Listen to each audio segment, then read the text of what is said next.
Hello, I am Deb Coviello, the Drop-In CEO, and as always, I'm grateful that you've joined us for another great conversation with an amazing guest who's going to share their insights with you and hopefully inspire you.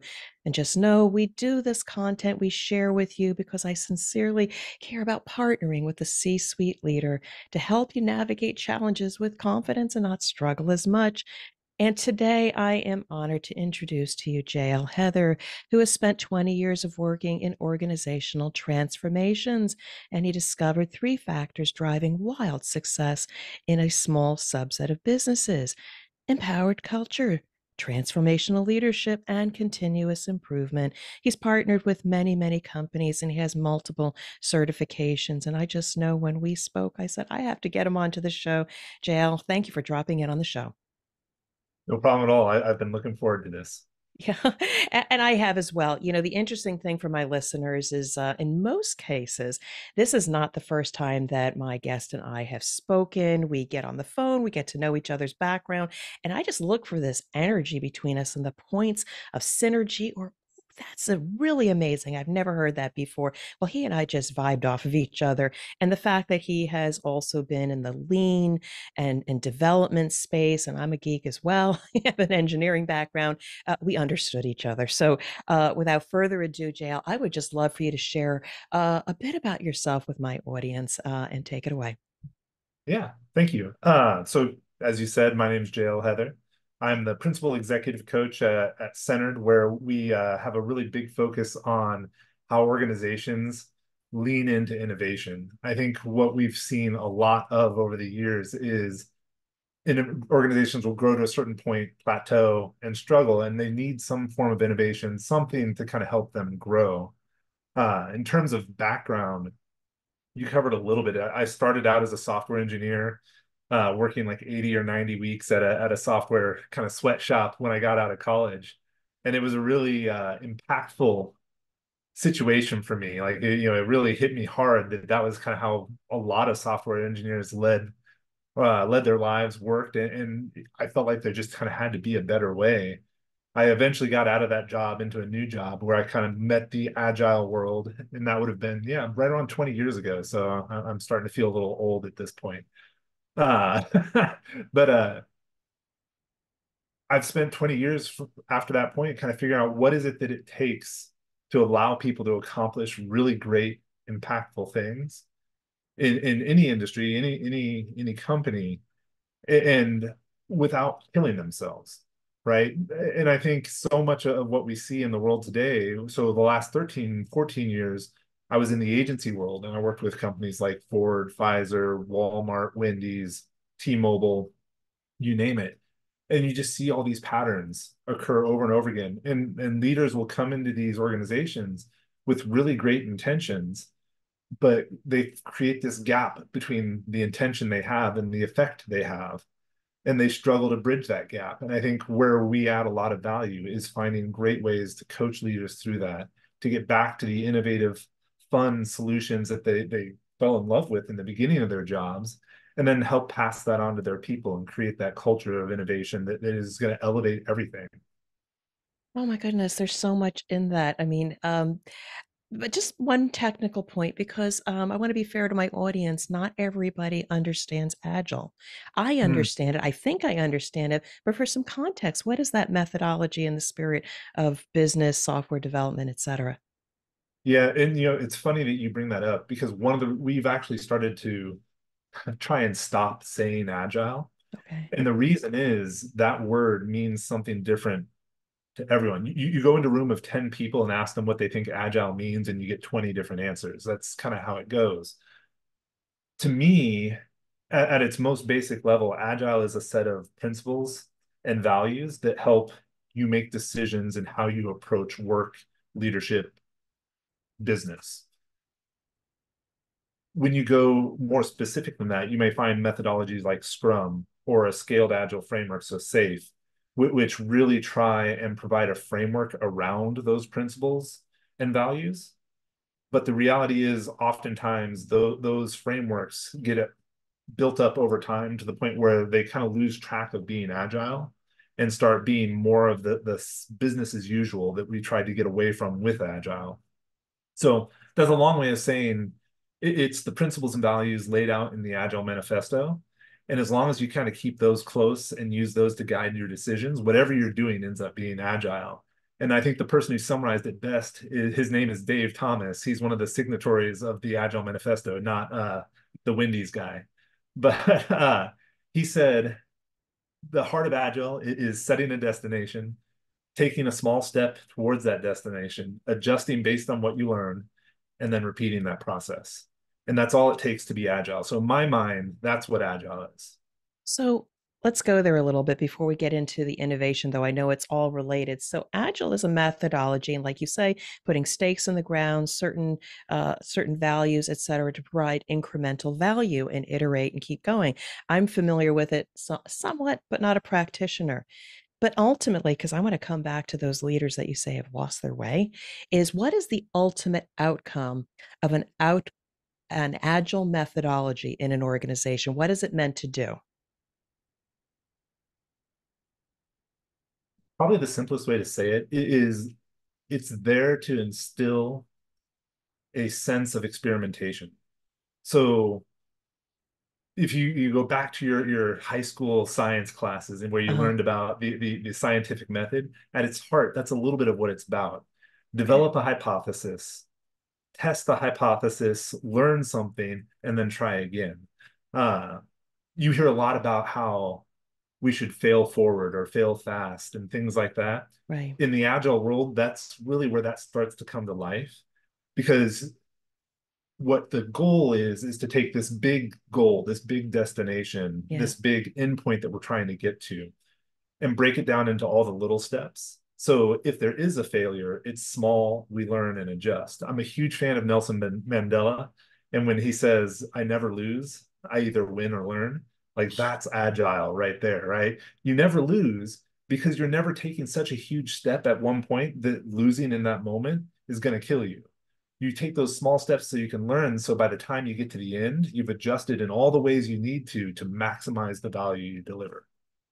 So agile, of course, could be applied to leadership coaching in general, Absolutely. not just necessarily the product or service that you're iterating on. Ooh, that's probably the first soundbite of the show here. But let's just come back a little bit to leadership because you were saying in the beginning that a lot of leaders that come into these organizations, they have great ideas. They love the innovative process. Yes, they are for agile. They form teams, they kick off initiatives, and they say high five. And then you say somewhere along the way, there is a gap between, what they wanted to do and the actual impact. So what happens over time when we've got people in leadership that kind of lose sight of innovation being a critical pillar of what we're trying to do? What happens to them? Well, I think the cheeky answer is life, right? At the end of the day, any leader that steps into that role is going to have more demands on their time than they can manage. Like that's just the way it goes. And it's this idea that the true skill in leadership is knowing what to say no to. If you can't ruthlessly prioritize, you're going to struggle. And I think where a lot of leaders end up struggling is they try to do it just a little bit too much or somewhere on the side of too much, which means some of the really critical things start to fade. So one of the biggest issues we have, or that we see rather, is leaders don't communicate the value they're trying to create well enough. And to kind of illustrate the point, Simon Sinek, who I'm a fairly big fan of Simon Sinek. He has this talk that he gave a while ago where he talks about the importance of having a destination, where he tells people, okay, imagine I put you in a corner and I tell you, I need you to walk somewhere in the room and I need you to walk in a straight line, right? And as you're walking in a straight line, I'm going to put a chair in front of you. Chances are you're going to stop until that chair is removed because I told you to walk in a straight line. Now, if I reset and I put you back in that corner and I say that corner over there, we absolutely have to get there. I'd like it if you walked in a straight line, but that corner is where we have to be. And then as you walk and I put the chair in front of you, chances are you're just going to walk around the chair. So when the value is clear, when the destination is clear, we become value obsessed. When it's not, we become process obsessed, which is not what anyone wants. Oh, wow. So this is another mic drop moment. No, what's really cool about what you say, and it absolutely complements some of the things that I talk about in my book, The CEO's Compass, was about when we focus just on people, process, and tools or platforms, and ask people just to get a particular result, people will be heads down and just get you the result. When we instead say, for instance, normally they'll say we need to have this amount of service, this level of quality, this level of market share, cost, etc., that's all people are going to do. But when you say something like, what would it look like or feel like for our customers to say we're the absolute favorite? No mention of money, no mention of service or anything, but the favorite. And you say, we're going to drive for to be the favorite. Talk about opening up people's minds and Yeah. possibilities or walking around the chair, as you said, to be able to achieve the outcome far, far higher than anything in your playbook about cost, quality, service, or anything. Um, and that is why you and I vibed off of each other because we firmly believe in that creative space and how can people achieve a greater purpose. Yeah. Well, and what you're kind of hitting on is this idea of being human-centered. Human-centered is really big in the design thinking world. So in the product space, let's really focus on our customer. What are the jobs to be done for that customer? What do they need? How do we meet those? There's a flip side to that coin, though, which is how do we be human-centered in the way we work with our people? How do we drive engagement? And you mentioned the kind of this idea of autonomy, right? And if you really want to motivate people, they need three things: purpose, autonomy, and mastery. So they have to understand why what they do is valuable. So that's the destination again. They have to have some autonomy in how they accomplish the goals. So they're Mhm. solving the puzzle on themselves. They're not being micromanaged. And then they have to be improving themselves as they do it. If you tick all three of those boxes, you're going to have really motivated people. And I think the flip side of that coin, which was so what we see when life happens, is authority gets expressed in maybe some less than constructive ways. And they're very subtle. They're not your traditional like yelling or directive or micromanaging kind of ways, but they slowly take people out of this autonomous state, this motivated state, and start putting them in what we call an agentic state. So where they become an agent of the authoritative figure's will. And this is something that comes out of an experiment that was run by Stanley Milgram ages ago, which is kind of fun. I love talking about it. But Yeah. the reality is, we want these autonomous problem solvers in our organizations. And a lot of times, when we kind of move away from that innovative, collaborative, human centered approach to leadership, we start moving into that more authoritative, like, I just need the sales numbers to be this, I just need this to be done. We start taking people away from that autonomous state that we want and putting them into that little extension of our will, whether we realize it or not.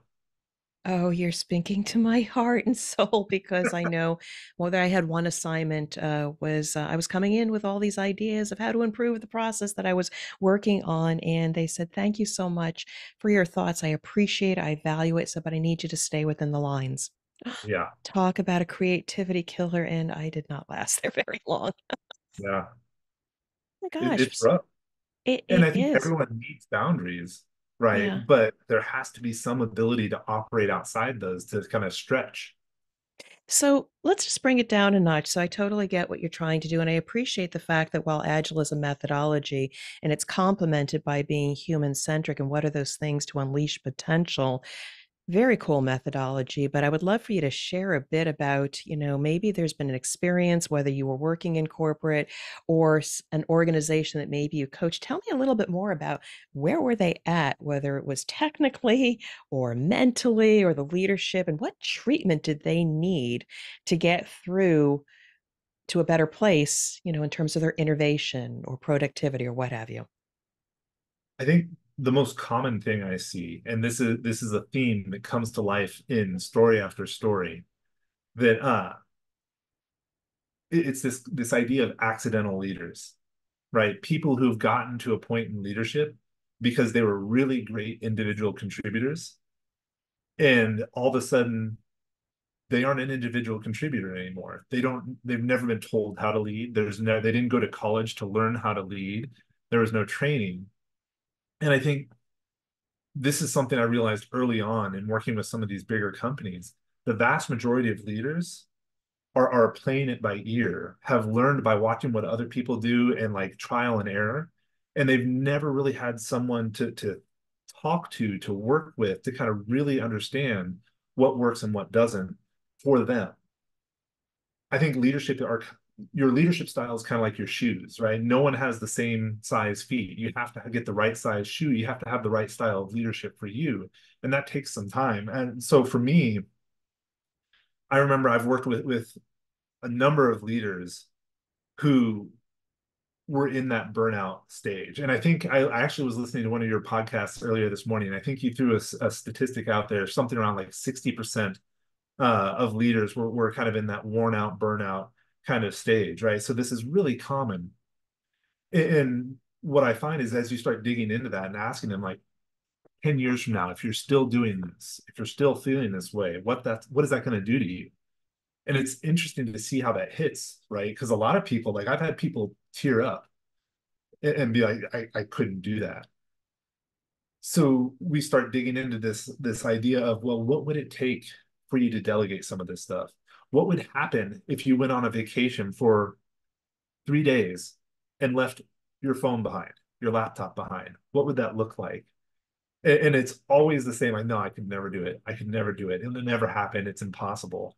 But the reality is they eventually do it. And when they come back, it's this transformative experience of, I can't believe the wheels didn't come off. And the kind of the moral to all this story is we put all these expectations on ourselves. We assume certain expectations are being set for us, whether or not we've actually heard someone say it or not, as leaders, because we don't know any better. And then the moment we go away and the wheels don't fall off, we realize, oh, wait a minute, it was never really all on our shoulders. We have a whole team to support us. And I think that's probably one of the most transformative things I see in the work I do. And one of the moments I love the most is when someone realizes, hold on, it's not all on me. I can actually work with my team. I can actually collaborate. And it's just a magical moment.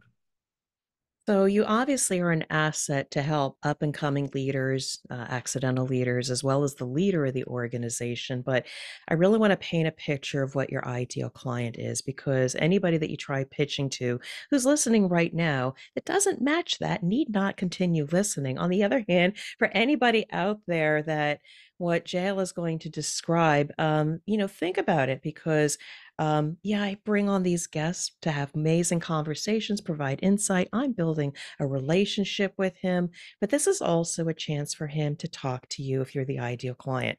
So, what does the ideal client look for you when you meet, when you come together and agree to do some work? Tell me more about that person.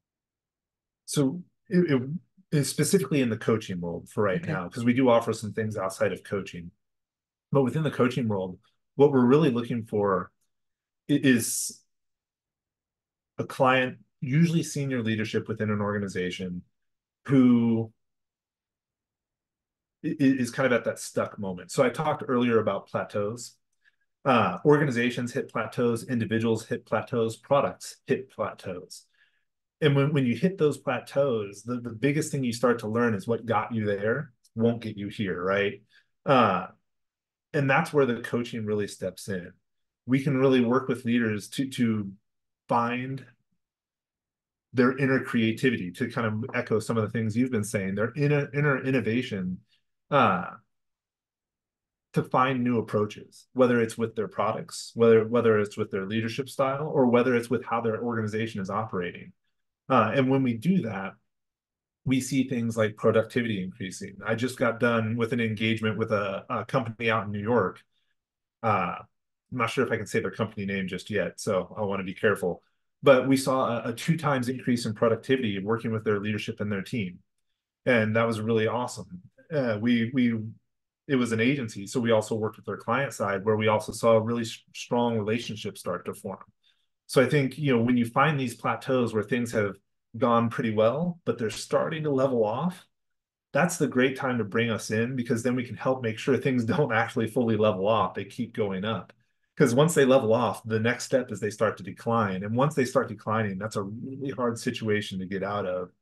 So I would encourage people, if you're in that leadership position, senior leadership position within your organization, you feel like things are starting to level off, whether it's employee engagement, whether it's with organizational growth, whether it's with product innovation, that's where you can reach out and kind of have us come in and help you figure out what does it actually take to keep that incline going.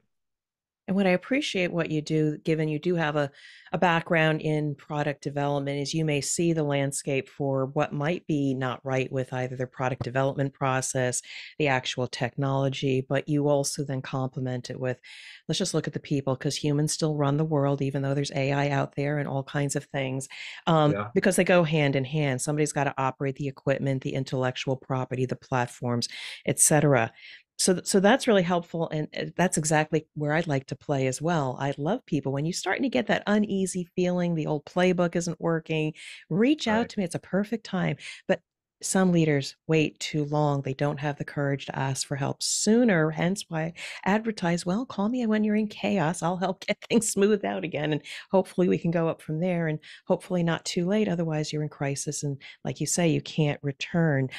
So I want to come back though a little bit more to some of your theory in terms of innovation. You come in, you help leaders, regain some of that innovative spirit. But I think you have some strong thoughts about just overall some innovation blockers. What Yeah. are some of the blockers to innovation? Because I want you to fully lay it out for everybody who's in that space. Yeah, and you're referring to kind of that post I made on LinkedIn a little bit ago, which was a lot of fun to put together. Mhm. I think if I was going to pick just one to talk about to start, uh, it kind of goes into with what you're saying, where it's that fear to ask for help, right? It's the resistance to change. I think if there's one thing that's almost the opposite of innovation, it's that resistance to change, and it comes up in a lot of different ways. So let's take the not asking for help for a moment. That is probably a fear response. If I ask for help, what does that mean about me? If I ask for help, what are other people going to think? The reality is, though, it's also important to think about the flip side of the coin. It may not be bad. If I ask for help, what kind of example am I setting? If I ask for help, what kind of success is possible? So I think one of the best things you can do to help people get over this fear of change is to kind of adjust the perspective, because we have a very loss averse perspective. That's a very human thing. We're all loss averse. It's been shown over and over again. People in general will do far more to avoid a small loss than they will to potentially get a significant gain. And that comes to play in our resistance to change and our resistance to getting help. So I think when we talk about those blockers to innovation, that's a huge one.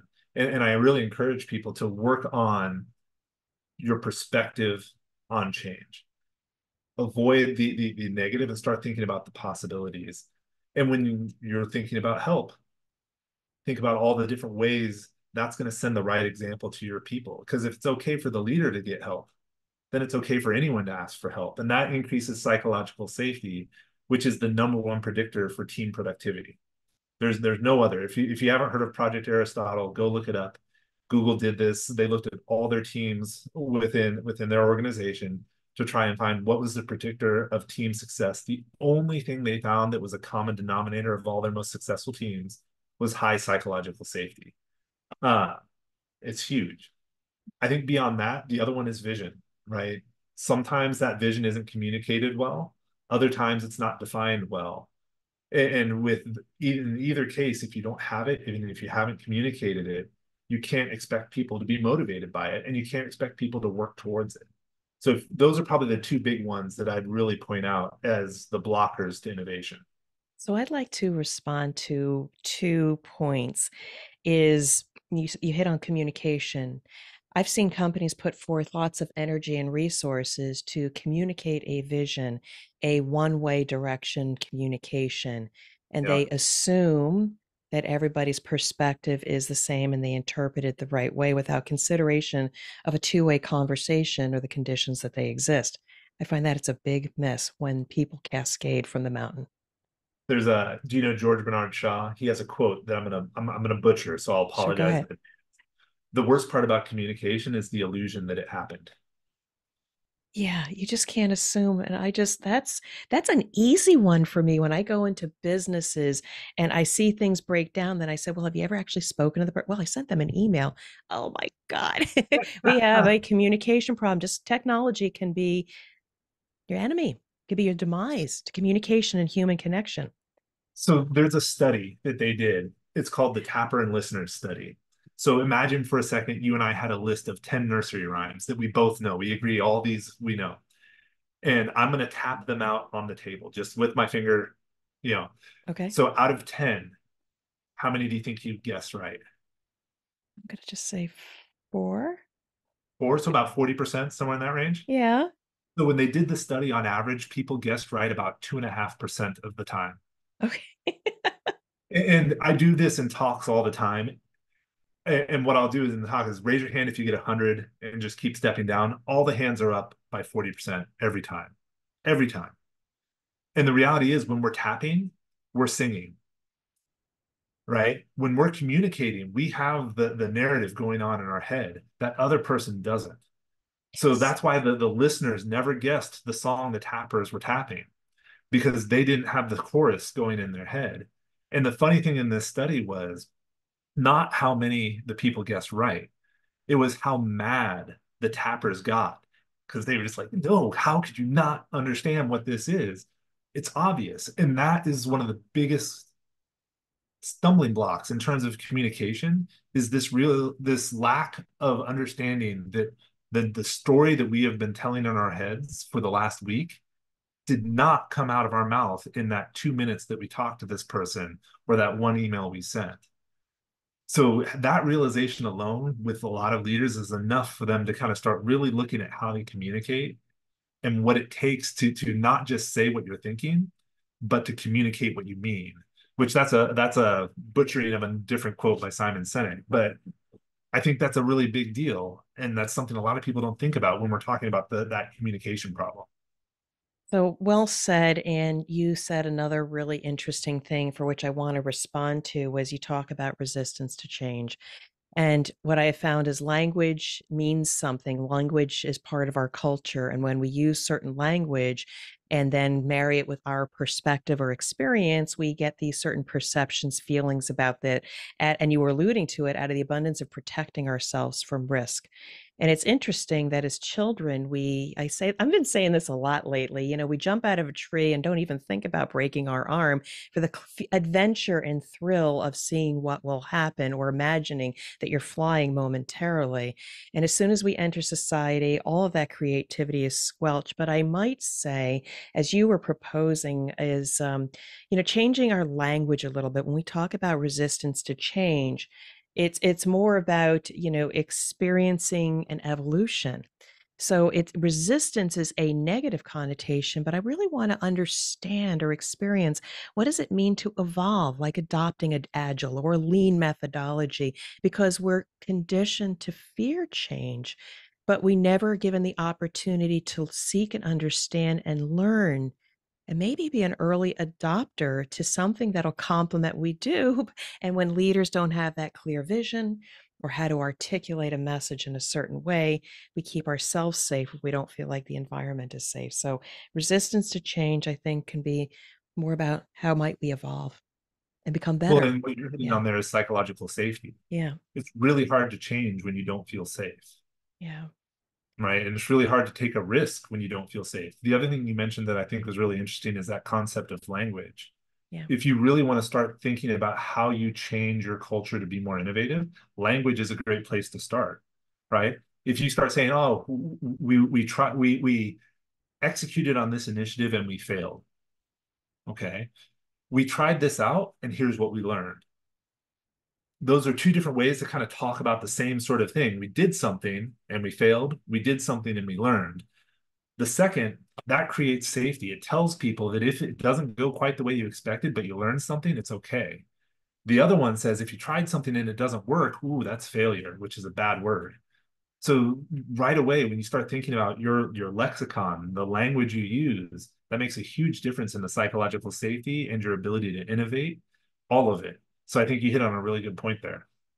So I want to give you the floor one last time, but there's something that I think will help us to put a bow on all of this because, first of all, you got a great voice. I hope people have really enjoyed your insights and listening for the past 30 minutes to Deb and JL's voice. But I really think now is I bring these people on again. I get inspired by the conversation. It helps propel me forward in my purpose, but I also want to connect him to you, the listeners. And so when we think about when would it be right to work with, the company that you're with centered, you know, when is the time to say, I just want to have a conversation, a perspective, or an assessment? What is that juncture in time in an organization when they should work with you? So we have three kind of easy ways to start. So you Hmm. mentioned assessments, which is one. Hmm. I think a lot of organizations, the moment you look at what you're doing and you're like, ooh, it just doesn't quite feel the same. Again, you're going to know well before you're comfortable talking to anyone else about it that things are leveling off. And that's a great sign to just have someone come in and say, here's where you stand from an innovation standpoint. Another really good point is when you have a product that's been performing well, but maybe starts to lag a little bit. We have something we do called a design sprint, which is a 2 to 5 day workshop that's made to come in and solve a key problem in a few days. It's really effective. It's something that started out with Google Ventures. And we've been doing it. God, I don't know how many we've done over the last few years, but we've been doing it for a while now. We just actually did one for a company out in Italy, and it was a huge success. Not only did we help them solve a problem, but it actually started a cultural transformation because it demonstrated the innovative culture that they wanted. That's a really great way to get started. So if you have that moment, if you have like a product or business problem or even operational problem, organizational problem, we can put it into these. And then the last is if you have leaders that are struggling with the way we've always done it, that's a really great time to say, you know what? Let's start looking at how we move away from the way we always done it and into the way we need to do it in the future. We do a lot of individual and group coaching that kind of helps these senior to executive leadership teams move out of the past and move into some more new innovative ways to approach work, employee, and customer engagement. So, JL, I just want to say this has been an amazing conversation. In fact, my cheeks are hurting because I've been smiling the whole time. You're a delight to talk to, but I would love to give you the floor one last time just to share any last thoughts with our audience. And I do encourage everybody that's listening, if you've loved this conversation, reach out to JL. But JL, last thoughts, please. Yeah, I think it's hard to overstate the value of leadership, and it's shocking with how little we prepare people for it. So no one should ever feel guilty about reaching out for support. And I think if anyone's at that point in their journey where they're realizing that maybe leadership is their calling, but they're not sure quite how to approach it, don't be afraid of that. Don't be ashamed of that. The only thing you should be ashamed of is not getting help, not getting support. And it doesn't even have to be me or you. It's find that support somewhere, find that mentor, find that coach. If it is me, I'd love to connect on LinkedIn, or you can always reach out to us at www.centered.work, our website, and we'd love to have a chat. But more than anything, don't let fear stop you. Fear kills more innovation than anything else. Oh, such an amazing point. And I am delighted you've been on the show. Thank you so much for dropping in. I wish you much success and be well. Thank you. Thank you for having me. This has been a lot of fun.